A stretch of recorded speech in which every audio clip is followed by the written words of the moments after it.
Hello guys, कैसे हो आप सब। मैं हूं रघुवीर सिंह और आप देख रहे हो आरएस कर्नावत ट्यूटोरियल्स। तो गाइस, आज के लेक्चर में हम next reaction intermediate carbon free radical start करेंगे। हमने कार्बोकेटायन और कार्बेनाइन को कंप्लीट कर लिया है। हमने लास्ट लेक्चर 11 से लेकर के लेक्चर 16 तक कार्बेनाइन की इंपॉर्टेंट रिएक्शन, उनकी मैकेनिज्म पढ़ी है। तो गाइज, मैंने उन सभी लेक्चर्स का लिंक डिस्क्रिप्शन में दे दिया है, तो आप वहां से वो रिएक्शंस देख सकते हो। अब guys, carbon free radical start करते हैं। देखो, फ्री रेडिकल एक ऐसी स्पीशीज होती है जिसमें किसी एटम पर अकेला इलेक्ट्रॉन हो। अकेला इलेक्ट्रॉन होने का मतलब है अनपेड इलेक्ट्रॉन हो, तो उसे हम फ्री रेडिकल बोलेंगे। तो फ्री रेडिकल का मतलब अनपेड इलेक्ट्रॉन आपको देखना है। अगर वह अनपेड इलेक्ट्रॉन कार्बन पर होगा तो हम उसे कार्बन फ्री रेडिकल कहते हैं। आ गई बात समझ में। अब गाइस, आपको पता है कि कार्बन टोटल 4 बॉन्ड फॉर्म करता है, ठीक है। अब देखो, free radical, carbon free radical में क्या होगा कि कार्बन के पास 3 तो बॉन्ड होंगे और चौथे बॉन्ड की जगह 1 इलेक्ट्रॉन होगा, तो उसे हम कार्बन फ्री रेडिकल कहेंगे। तो गाइस, अब देखते हैं कार्बन फ्री रेडिकल के पास, कार्बन के पास इलेक्ट्रॉन कितने होते हैं। तो आपको पता है कि 3 बॉन्ड बनाएगा, 1 बॉन्ड के 2 इलेक्ट्रॉन, तो 3 बॉन्ड के 6 इलेक्ट्रॉन हो गए और 1 अनपेड इलेक्ट्रॉन, यानी कि कार्बन फ्री रेडिकल के पास टोटल 7 इलेक्ट्रॉन होते हैं। इसका मतलब ऑक्टेट कंप्लीट नहीं है, 8 इलेक्ट्रॉन नहीं है। ऑक्टेट का मतलब होता है 8 इलेक्ट्रॉन, यानी कि फ्री रेडिकल के पास, कार्बन फ्री रेडिकल के पास ऑक्टेट कंप्लीट नहीं होता है। उसके पास 8 की जगह 7 इलेक्ट्रॉन होते हैं, यानी कि आप बोल सकते हो कि carbon free radical electron deficient species होती है। और जो इलेक्ट्रॉन डेफिशिएंट होता है उसे हम इलेक्ट्रोफाइल बोलते हैं। तो गाइस देखिए, देखो कार्बन फ्री रेडिकल, देखो, free radical is a species that contain an unpaired electron, कि जिसके पास अनपेड इलेक्ट्रॉन यानी कि अकेला इलेक्ट्रॉन हो in valence shell of one of its atom, कि एक एटम के पास अनपेड इलेक्ट्रॉन हो। And if the atom is carbon atom, the free radical is known as carbon free radical. अगर वह अनपेड इलेक्ट्रॉन कार्बन पर हो तो उसे हम कार्बन फ्री रेडिकल बोलेंगे। तो गाइस देखो, यह आपका कोई कंपाउंड है, ठीक है। अब देखो, यहां पर आपने सनलाइट ली है। अब सनलाइट लेने पर बॉन्ड बीच में से टूटता है। बीच में से टूटने का मतलब है होमोलाइटिक क्लीवेज। अब गाइस, आप लेक्चर फर्स्ट में होमोलाइटिक क्लीवेज और हेटेरोलाइटिक क्लीवेज पढ़ चुके हो, ठीक है। तो होमोलाइटिक क्लीवेज का मतलब यह होता है कि बॉन्ड के 2 इलेक्ट्रॉनों में से एक एटम के पास 1 इलेक्ट्रॉन और दूसरे एटम के पास दूसरा इलेक्ट्रॉन, ठीक है। कि भी बॉन्ड के 2 इलेक्ट्रॉन है, 1 इलेक्ट्रॉन आ गया कार्बन के पास और 1 इलेक्ट्रॉन आ गया क्लोरीन के पास, तो देखो आपके पास फ्री रेडिकल बन गया। अब गाइस, यहां पर देखो, कार्बन के पास अनपेड इलेक्ट्रॉन है तो इसे हम कार्बन फ्री रेडिकल बोलेंगे। अब इसके टोटल इलेक्ट्रॉन काउंट कर लो, इस बॉन्ड के 2, इस बॉन्ड के 2, इस बॉन्ड के 2, यानी टोटल 6 और 1 ये, तो कार्बन फ्री रेडिकल के पास टोटल 7 इलेक्ट्रॉन होते हैं, यानी कि यह इलेक्ट्रॉन डेफिशिएंट है क्योंकि इसका ऑक्टेट कंप्लीट नहीं है, इसलिए यह इलेक्ट्रोफाइल के जैसे बिहेव कर सकता है। तो गाइस देखो, carbon free radical has 3 bond pair, 3 bond pair है and 1 unpaired electron. In carbon free radical, carbon atom have 7 electrons, so free radicals are electron deficient species and act as electrophile, कि electrophile की तरह behave करेंगे। अब देखो, structure and hybridisation देखते हैं। तो गाइज, आपको पता है कि हाइब्रिडाइजेशन का फॉर्मूला होता है bond pair plus lone pair, यानी कि Z की वैल्यू आपको निकालनी होती है। अब देखो, बॉन्ड पेयर यानी कितने बॉन्ड फॉर्म कर रहा है, सिग्मा बॉन्ड। हम यहां पर सिग्मा बॉन्ड लेते हैं, ध्यान रखना। बॉन्ड पेयर की जगह हम लिख सकते हैं यहां पर कि सिग्मा बॉन्ड। और सिग्मा बॉन्ड गाइस, आप जानते हो कि सिंगल बॉन्ड होगा वो सिग्मा बॉन्ड होगा। तो सिग्मा बॉन्ड कितने हैं, 3 है। और लोन पेयर है नहीं, ये तो अनपेड इलेक्ट्रॉन है, तो हम यही करेंगे। तो Z की वैल्यू आ गई 3, और 3 का मतलब होता है sp2 हाइब्रिडाइजेशन। तो गाइज, sp2 हाइब्रिडाइजेशन की ज्योमेट्री प्लेनर होती है। अब देखो, इसकी ज्योमेट्री प्लेनर होगी। प्लेनर का मतलब ये है कि एक ही प्लेन में, यानी कि 2 डायमेंशनल होगी, है ना। अब देखो कैसे होगी इसकी ज्योमेट्री, कि ये मान लो आप एज्यूम करो ये कार्बन है, एक हाइड्रोजन इधर, एक हाइड्रोजन इधर और एक हाइड्रोजन इधर, ठीक है। और ये जो लोन पेयर रहेगा ना वो p ऑर्बिटल में रहेगा। देखो कार्बन के पास s और p, s और s सबसेल में 1 ऑर्बिटल और p सबसेल में 3 ऑर्बिटल। अब sp2 हाइब्रिडाइजेशन का मतलब है कि एक तो s और 2p मिलकर के 3sp2 ऑर्बिटल बनाते हैं, यानी कि एक orbital unhybridised orbital p orbital रह गया ना। तो गाइज ये 3sp2 हाइब्रिडाइज्ड ऑर्बिटल तो बॉन्ड बनाएंगे, देखो ये 3 बॉन्ड बना रहे हैं। और जो चौथा p ऑर्बिटल है उसमें आपका इलेक्ट्रॉन रहेगा। तो गाइज आप ऐसे बना सकते हो कि देखो यहां पर बना के दिखा रहा हूं, ये कार्बन ये sp2 बॉन्ड बना रहा है, ये sp2 बॉन्ड बना रहा है और ये sp2 बॉन्ड बना रहा है ना। इसको थोड़ा सा मैं डार्क कर देता हूं ना इस टाइप से, ताकि अलग हो जाए। ये तीनों sp2 है, ठीक है, ये sp2। अब देखो 3 तो sp2 हाइब्रिडाइज्ड ऑर्बिटल है, एक है p ऑर्बिटल। और गाइस आप जानते हो कि p ऑर्बिटल होता है डंबल शेप्ड, तो ये मैंने डंबल बना लिया। अब जो अनपेयर्ड इलेक्ट्रॉन है वो p ऑर्बिटल में रहेगा, यानी कि ये कार्बन और तीनों हाइड्रोजन तो है एक ही प्लेन में, ये कार्बन, ये हाइड्रोजन, ये हाइड्रोजन और ये हाइड्रोजन, तो तीनों एक ही प्लेन में है ना। अब देखो एक इसके ऊपर p ऑर्बिटल की एक लोब तो ऊपर और एक नीचे, ठीक है, और इस p ऑर्बिटल में आपका अनपेयर्ड इलेक्ट्रॉन रहेगा। तो गाइज ये इसकी स्ट्रक्चर और हाइब्रिडाइजेशन हो गया। तो गाइज अब हम कार्बन फ्री रेडिकल की स्टेबिलिटी देखते हैं। तो गाइज देखो फ्री रेडिकल हो चाहे कार्बोकेटायन हो चाहे कार्बेनायन हो, हम सबसे ज्यादा स्टेबिलिटी देखते हैं रिजोनेंस इफेक्ट से, यानी कि सबसे ज्यादा स्टेबिलिटी दी जाती है रिजोनेंस या मेसोमेरिक इफेक्ट से, उसके बाद हाइपर कॉन्जुगेशन से और उसके बाद इंडक्टिव इफेक्ट से। क्योंकि देखो रिजोनेंस इफेक्ट और hyper conjugation effect permanent effect है, जबकि इंडक्टिव इफेक्ट टेम्परेरी इफेक्ट है। तो गाइज आप रिजोनेंस इफेक्ट में फ्री रेडिकल, कार्बेनायन और कार्बोकेटायन की रिजोनेटिक स्ट्रक्चर आप पढ़ चुके हो, तो पहले वो लेक्चर देखो ताकि आपके रिजोनेंस समझ में आ जाए। तो देखो तो आपको मैं इस एक की रिजोनेटिक स्ट्रक्चर बताता हूं ताकि आपको इनकी रिजोनेटिक स्ट्रक्चर बनानी आ जाए। तो क्वेश्चन फर्स्ट करने से पहले हम एक बार रिजोनेटिक स्ट्रक्चर देखते हैं। तो गाइस ध्यान रखना,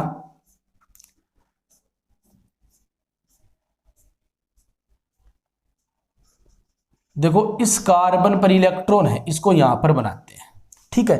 अब देखो मान लो यह बॉन्ड ब्रेक होगा, ठीक है, तो इस बॉन्ड का एक इलेक्ट्रॉन तो आएगा इस कार्बन के पास, ठीक है, और एक इलेक्ट्रॉन आएगा इस कार्बन के पास। अब यहां पर जो इलेक्ट्रॉन आएगा वो इस इलेक्ट्रॉन के साथ बॉन्ड बना सकता है, तो यहां पर बॉन्ड फॉर्म हो जाएगा और यहां पर अकेला इलेक्ट्रॉन बच जाएगा। तो देखो इसकी फर्स्ट रिजोनेटिक स्ट्रक्चर क्या हो गई, थोड़ा सा दूर बनाते हैं। देखो यहां पर बन गया बॉन्ड, यहां पर इलेक्ट्रॉन रह गया, ये बॉन्ड ऐसा कैसा और ये बॉन्ड ऐसा कैसा। अब गाइस देखो यहां पर डबल बॉन्ड में से एक बॉन्ड टूटेगा, ठीक है, एक बॉन्ड का एक इलेक्ट्रॉन तो आ जाएगा इस कार्बन के पास और एक इलेक्ट्रॉन आ जाएगा इस कार्बन के पास। अब जब यहां पर इलेक्ट्रॉन आएगा तो ये इलेक्ट्रॉन और ये इलेक्ट्रॉन आपस में बॉन्ड फॉर्म कर लेंगे और फ्री रेडिकल आपका यहां पर आ जाएगा। तो देखो यहां पर इलेक्ट्रॉन आ गया, यहां पर बॉन्ड बन गया, यहां पर बॉन्ड है और ये डबल बॉन्ड CH2। अब गाइज ऐसे ही आप ये बॉन्ड ब्रेक करोगे तो एक इलेक्ट्रॉन इस कार्बन के पास और एक इलेक्ट्रॉन इस कार्बन के पास। तो गाइज आपके पास देखो ये इलेक्ट्रॉन और ये इलेक्ट्रॉन बॉन्ड बना लेंगे, यानी कि यहां पर बॉन्ड जनरेट हो गया, ये यहां पर आ गया आपका इलेक्ट्रॉन और ये CH2, ठीक है। अब गाइज आप इस बॉन्ड को वापस ब्रेक करोगे, एक इलेक्ट्रॉन इस कार्बन के पास और एक इलेक्ट्रॉन इस कार्बन के पास, यानी कि ये इलेक्ट्रॉन और ये इलेक्ट्रॉन बॉन्ड बना लेंगे और ऊपर वाले कार्बन के पास इलेक्ट्रॉन रह गया। तो देखो ये बॉन्ड और यहां पर बॉन्ड बन गया, क्योंकि देखो एक इलेक्ट्रॉन ये और एक इलेक्ट्रॉन ये बॉन्ड बना लेंगे और आपके CH2 के पास इलेक्ट्रॉन। तो गाइज जितनी ज्यादा रिंग होगी उतनी ही ज्यादा रिजोनेटिक स्ट्रक्चर बनेगी, और जितनी ज्यादा रिजोनेटिक स्ट्रक्चर उस स्पीसीज की स्टेबिलिटी उतनी ही ज्यादा। तो गाइज यहां पर देखो 3 रिंग लगी हुई है तो इसकी स्ट्रक्चर उतनी ही ज्यादा होगी। इधर से भी रिजोनेंस चल सकता है, इधर से भी चल सकता है और इधर से भी चल सकता है, तो सबसे ज्यादा स्टेबल ये। उसके बाद इसमें 2 रिंग लगी हुई है, इसका मतलब इसकी रिजोनेटिक स्ट्रक्चर इससे कम होगी तो इसकी स्टेबिलिटी भी इससे कम होगी। अब यहां पर एक ही रिंग लगी हुई है तो और इसकी रिजोनेटिक स्ट्रक्चर मैंने आपको बता दी है, तो इससे कम स्टेबिलिटी इसकी होगी। अब देखो यहां पर इसकी रिजोनेटिक स्ट्रक्चर बनाते हैं।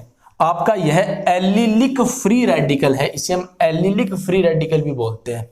तो गाइस देखो इसकी केवल एक रिजोनेटिक स्ट्रक्चर ही और बनेगी। देखो इस पाई बॉन्ड को आप ब्रेक करोगे, एक इलेक्ट्रॉन यहां पर और एक इलेक्ट्रॉन यहां पर, तो आपके पास देखो यहां पर जो इलेक्ट्रॉन आएगा वो इस कार्बन के साथ बॉन्ड फॉर्म कर लेगा, यानी कि ये बॉन्ड बन गया, और इस कार्बन के पास इलेक्ट्रॉन, यानी कि इसकी रिजोनेटिक स्ट्रक्चर कम है तो इसलिए यह सबसे कम स्टेबल। तो गाइज अपना फर्स्ट क्वेश्चन हो गया है। अब देखो नेक्स्ट क्वेश्चन, देखो यहां पर यह आपका टर्सरी कार्बन फ्री रेडिकल है, सेकेंडरी है, प्राइमरी है और ये मैथिल रेडिकल है, ठीक है ना। देखो इसको हम बोल सकते हैं टर्सरी ब्यूटिल फ्री रेडिकल, क्योंकि 4 कार्बन है और ये कार्बन टर्सरी है। इसको हम बोलते हैं आइसोप्रोपिल फ्री रेडिकल, इसको हम बोल सकते हैं एथिल फ्री रेडिकल और इसको हम बोल सकते हैं मैथिल फ्री रेडिकल। तो गाइज इसमें आप 2 इफेक्ट देख सकते हो, हाइपर कॉन्जुगेशन भी देख सकते हो और इंडक्टिव इफेक्ट भी देख सकते हो। तो देखो हाइपर कॉन्जुगेशन आप अच्छी तरह से लास्ट लेक्चर्स में पढ़ चुके हो, तो आपको पता है कि हाइपर कॉन्जुगेशन डिपेंड करता है अल्फा हाइड्रोजन के नंबर पर, कि जिस स्पीशीज के पास जितने ज्यादा अल्फा हाइड्रोजन है उसकी हाइपर कॉन्जुगेशन स्ट्रक्चर उतनी ही ज्यादा होगी और वह उतना ही ज्यादा स्टेबल होगा। तो गाइस जिस कार्बन पर रेडिकल होता है ना उससे जुड़ा हुआ कार्बन अल्फा होता है, तो यह कार्बन अल्फा हो गया, यह कार्बन अल्फा हो गया और यह कार्बन अल्फा हो गया।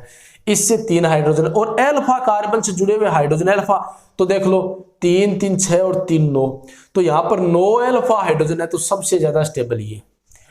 यहां पर देखो ये अल्फा और ये अल्फा, यहां पर 6 अल्फा हाइड्रोजन है, यहां पर 9 अल्फा हाइड्रोजन है, यहां पर देखो ये एक ही कार्बन है यानी कि 3 अल्फा हाइड्रोजन है और यहां पर अल्फा हाइड्रोजन नहीं है। तो यहां पर हाइपर कॉन्जुगेशन सबसे ज्यादा है, यहां पर कम है, यहां पर कम है, तो स्टेबिलिटी ऑर्डर मैंने बना दिया है।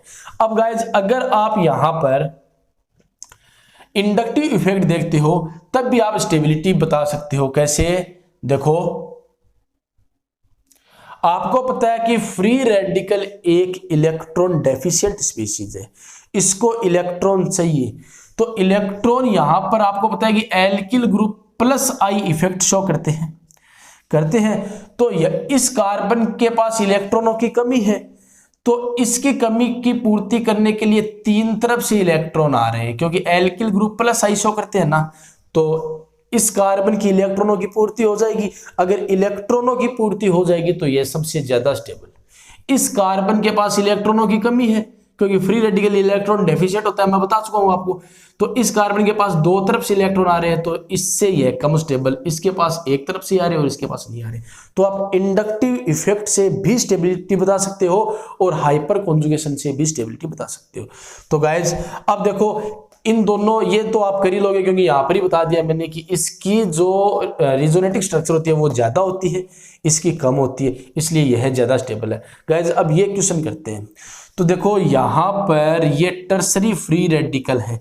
कैसे है कि जिस कार्बन पर रेडिकल है वह देखो कितने कार्बन से जुड़ा हुआ है, 1 2 और 3, तो ये टर्सरी फ्री रेडिकल है।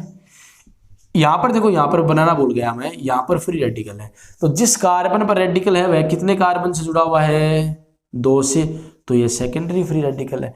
और यह भी 2 से जुड़ा हुआ है, तो यह भी सेकेंडरी फ्री रेडिकल है। अब स्टेबिलिटी देखते हैं। तो स्टेबिलिटी में सबसे पहले हम रिजोनेंस देखते हैं, और रिजोनेंस के लिए फ्री रेडिकल में रिजोनेंस के लिए पाई, सिग्मा और फ्री इलेक्ट्रॉन होना चाहिए। इसका मतलब है फ्री इलेक्ट्रॉन अल्टरनेट पोजीशन पर, तो पाई ये सिग्मा बॉन्ड और ये, तो इसमें रिजोनेंस होगा, यानी कि देखो ये इलेक्ट्रॉन यहां पर और ये इलेक्ट्रॉन यहां पर, तो ये और ये बॉन्ड बना लेंगे, यानी कि इसमें रिजोनेंस प्रेजेंट है। तो गाइस रिजोनेंस तो इसमें भी प्रेजेंट है।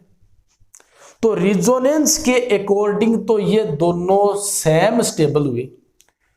अब रिजोनेंस के बाद हम देखते हैं हाइपर कॉन्जुगेशन। ध्यान देना, इसमें भी रिजोनेंस है और सेम टू सेम रिजोनेंस इसमें है। तो अगर हम केवल रिजोनेंस देखें तो इनकी स्टेबिलिटी सेम है। अब हम हाइपर कॉन्जुगेशन देखते हैं। तो हाइपर कॉन्जुगेशन का मतलब जितने अल्फा हाइड्रोजन उतनी स्टेबिलिटी ज्यादा, उतनी हाइपर कॉन्जुगेशन स्ट्रक्चर ज्यादा। तो गाइज यहां पर आपको पता है कि इस कार्बन से 3 हाइड्रोजन लगे हुए हैं, यहां पर ये 2 बॉन्ड बने हुए हैं और 2 हाइड्रोजन लगे हुए हैं। यहां पर देखो इस कार्बन के 3 बॉन्ड बने हुए हैं और इसके पास 1 हाइड्रोजन लगा हुआ है, यानी कि इसके पास देखो फ्री रेडिकल जिस कार्बन पर उससे जुड़ा हुआ कार्बन अल्फा, ये अल्फा है, ये अल्फा है और ये अल्फा है। तो टोटल इसके पास 6 अल्फा हाइड्रोजन है, देख लो 3 2 5 और ये 1 6।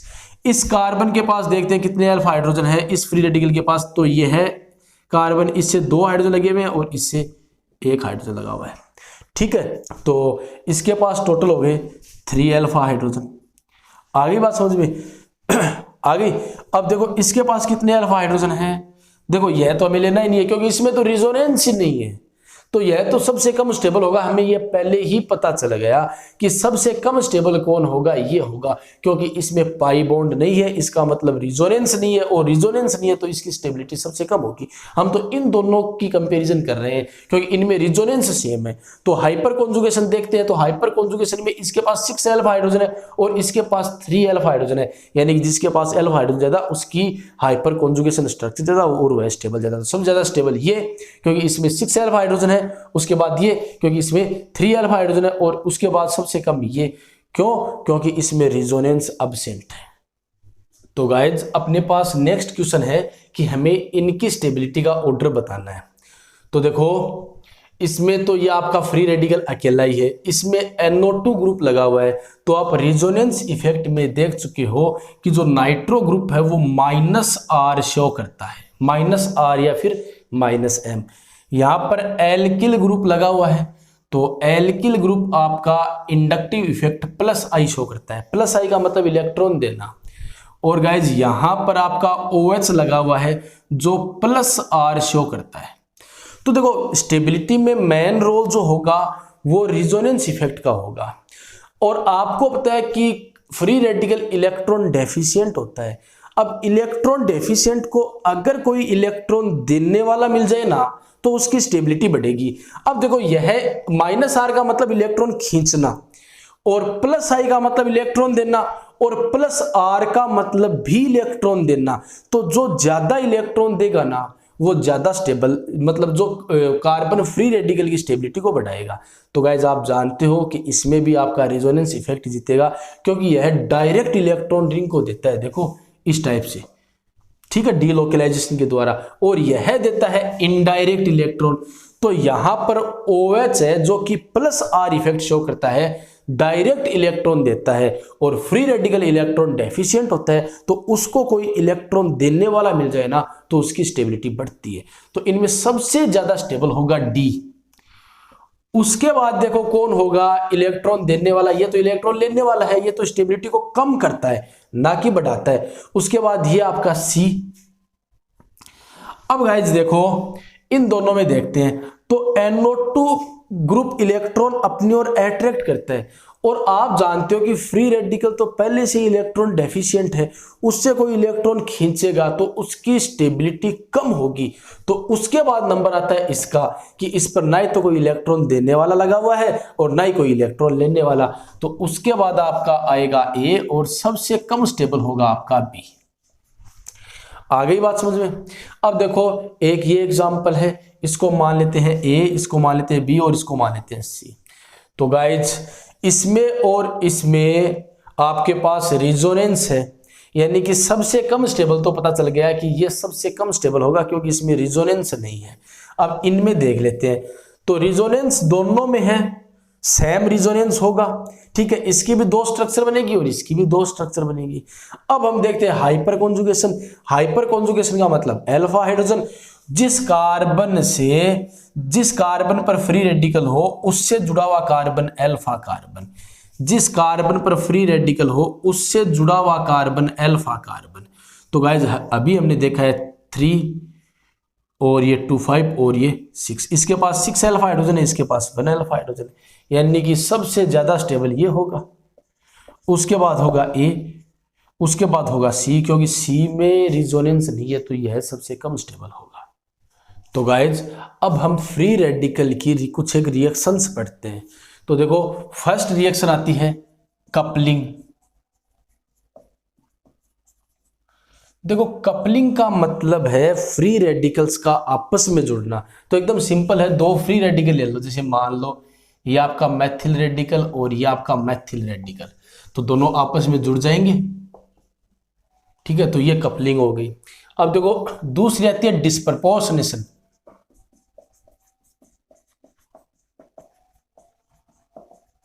अब देखो डिस्प्रपोर्शनेशन का मतलब कि आपने दो फ्री रेडिकल ले लिए, है ना।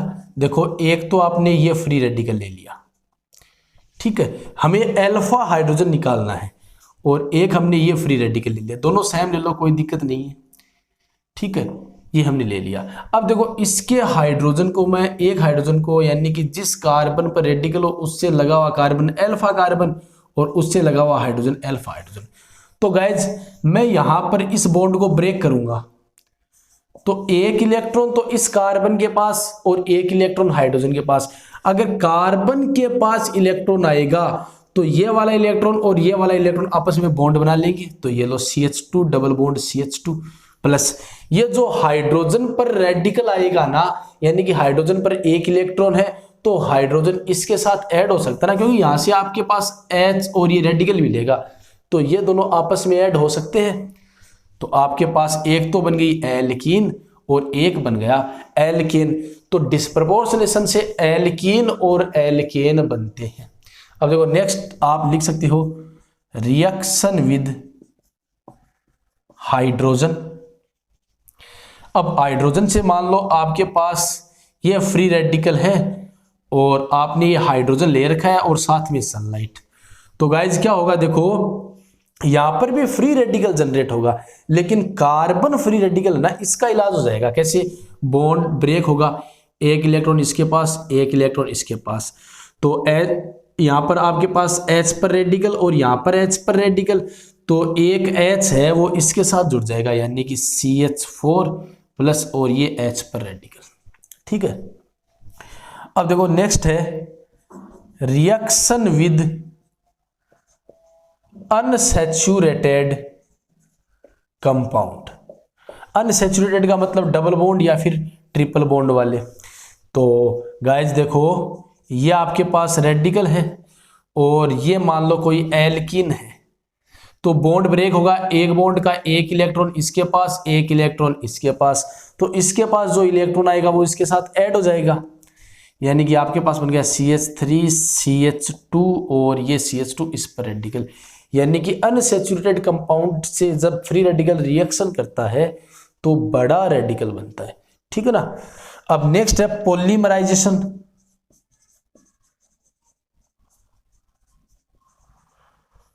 तो गाइज पॉली का मतलब होता है बहुत और मर का मतलब होता है यूनिट्स। तो पॉलीमराइजेशन का मतलब बहुत सारी यूनिट मिलती है। तो आपको सिंपल ये देखना है कि ये रेडिकल है, देखो यहीं से हम देखो ये एल्कीन है इसके साथ ऐड हो गया, इसी में कर देता हूं मैं। अगर मैं एक यूनिट और लूंगा तो आपके पास ये कार्बन और ये कार्बन ऐड हो जाएंगे, उसके बाद मैं और यूनिट लूंगा तो आपस में ऐड हो जाएंगे। तो मान लो मैंने बहुत सारी यूनिट एक साथ ही ले ली, तो देखो आपके पास क्या बनेगा CH3 CH2 CH2, ये बॉन्ड टूटेगा, ये यहां पर और ये यहां पर, एक इलेक्ट्रॉन इसके पास एक इलेक्ट्रॉन इसके पास, तो आपस में ऐड हो जाएंगे CH2 और CH2। अब गाइस देखो आपने कितनी यूनिट ले रखी है, बहुत सारी यूनिट ले रखी है ना n, तो यहां पर 2 CH2 को ब्रैकेट में n लगा दो, तो ये पॉलीमराइजेशन हो गया। पॉलीमराइजेशन का मतलब बहुत सारी आपने यूनिटों को जोड़ दिया। तो गाइज अब हम नेक्स्ट लेक्चर में अपना नेक्स्ट रिएक्शन इंटरमीडिएट कार्बीन पढ़ेंगे। तो वीडियोज का नोटिफिकेशन पाने के लिए चैनल को सब्सक्राइब कीजिए, वीडियोज को लाइक कमेंट और अपने फ्रेंड्स के साथ शेयर कीजिए।